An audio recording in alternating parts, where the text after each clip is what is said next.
Welcome back to the Biker Boot channel. I want to start off by saying thank you for subscribing. I got 500 subscribers now and I didn't expect 5. So thank you, I appreciate that. So today we're going to do a clutch on the 89 Softail Custom EVO. Before you dive into anything in here, get yourself the manual. I'm just going to go through the basics of how I change a clutch. This will have all your torque specs in it. All your tolerances are going to be in here for time purposes because I want to get this done. I'm not going to go through every torque spec and every tolerance check. I think there's one other video out there I couldn't find any on the EVO this year, EVO 89, between 84 and 89, doing a clutch replacement. So I'm going to show you the basics on it, show you what it looks like inside, and try to fill in the gaps when I can, but everything is in here, okay? So let's get started. Next, you're going to take a couple of 1/2-inch wrenches and loosen up your clutch. This is 1989, so it was still America then. These are not metrics. I think most of the stuff on our new Harleys are metric now. Loosen it up all the way. Next, you're going to take your drain pan. You are going to take the drain nut off and drain all your primary fluid. And look what I found. Oh, look, a dead cricket. Cool. Alright, we're going to loosen up the drain plug. This is a 3/16 Allen key. Ooh. We're going to let this drain for a little while. A lot of while. Okay, using a 5/32 Allen, remove the derby cover bolts. Now using a 3/16 Allen, I'm going to remove the primary cover. I'm going to work my way around.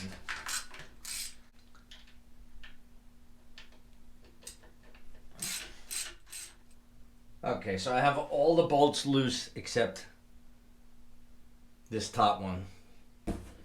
What I have here is a box, and I just drew the primary on there, and I'm just going to put the bolts in the holes. I did the same thing with the derby cover bolts, so I'm just going to start pulling them out.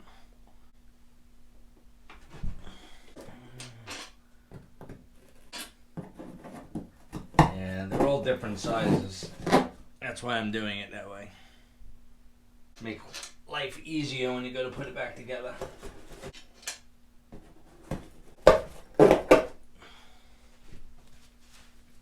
So that's it.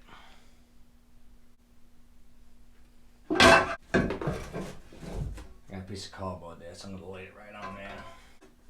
Alright, so now you do a quick inspection. Make sure everything looks good. Okay, we're going to use a 7/32 Allen wrench and 11/16 crescent wrench, and we're going to loosen up the lock nut. It looks pretty well stripped, like they use vice grips on it. That's pretty bad. And then we're going to back off where it basically pushes in the clutch push rod, so we're going to back that off the clutch adjuster. So now with our 7/16, let's see if we can see that better. We are going to unscrew the adjuster nuts.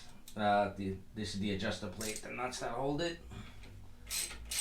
A little bit at a time.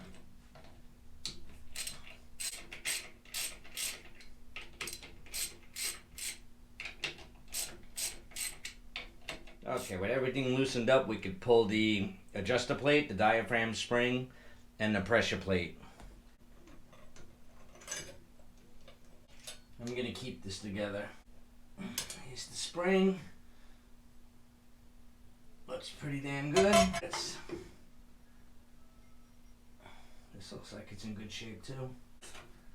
Try to get this all out at once. So we got steel plate first, clutch, steel plate, clutch, etc. Alright, I'm going to try to keep that in order. Shouldn't be forcing anything out.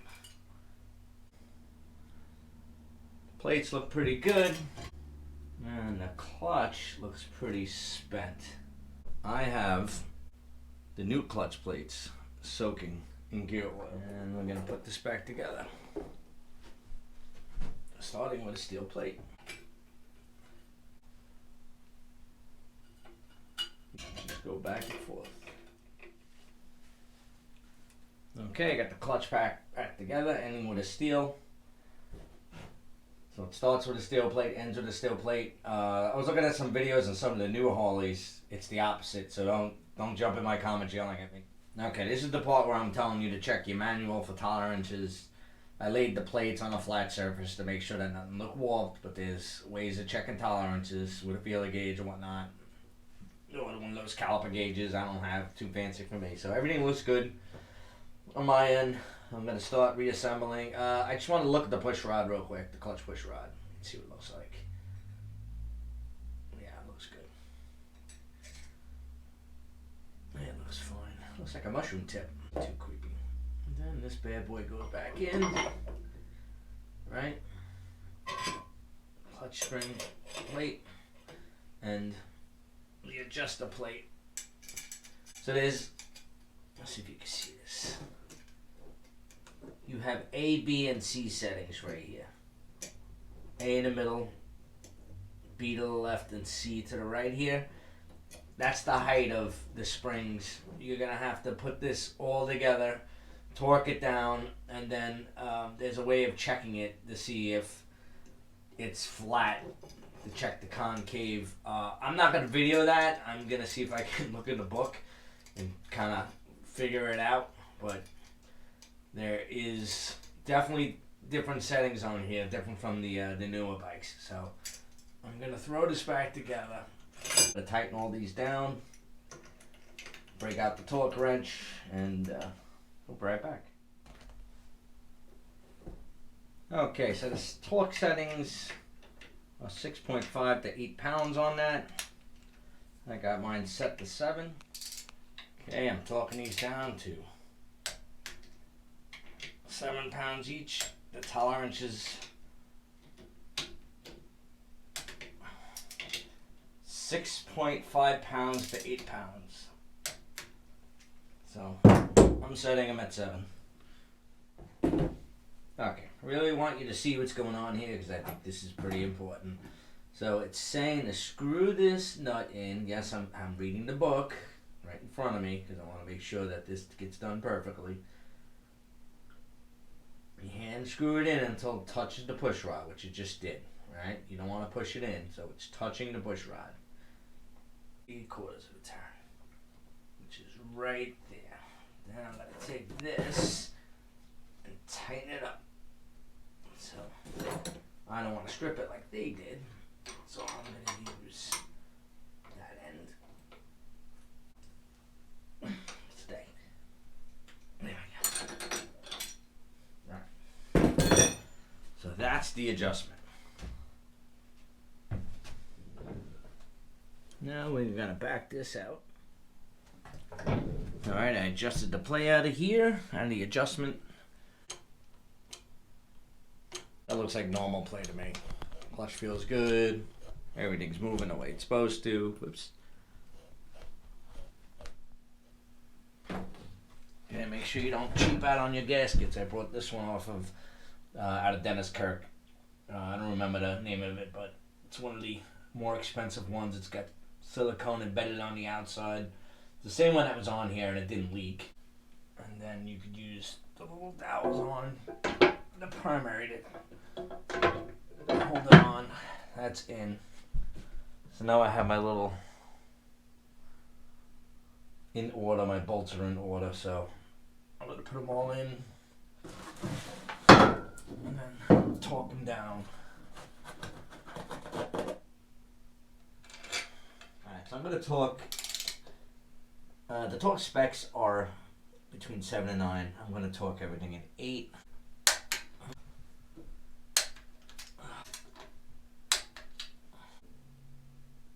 Good. Before you put your primary fluid in, you got to put your plug back in. Fill it up bottom of the clutch basket. Finally, I'm gonna install my cool unbranded derby cover. And what I said before about not cheaping out on the gaskets, these are James gaskets. They're the top of the line ones. I'm not gonna replace the inspection cover because that wasn't leaking and I didn't pull it off.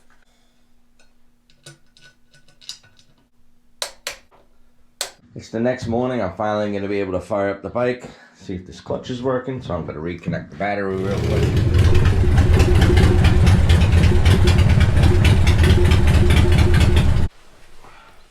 That was it for the clutch change on the 1989 Harley Davidson Softail Custom. If you like this video and others like it, hit the like and subscribe and check out my other content. Catch you later.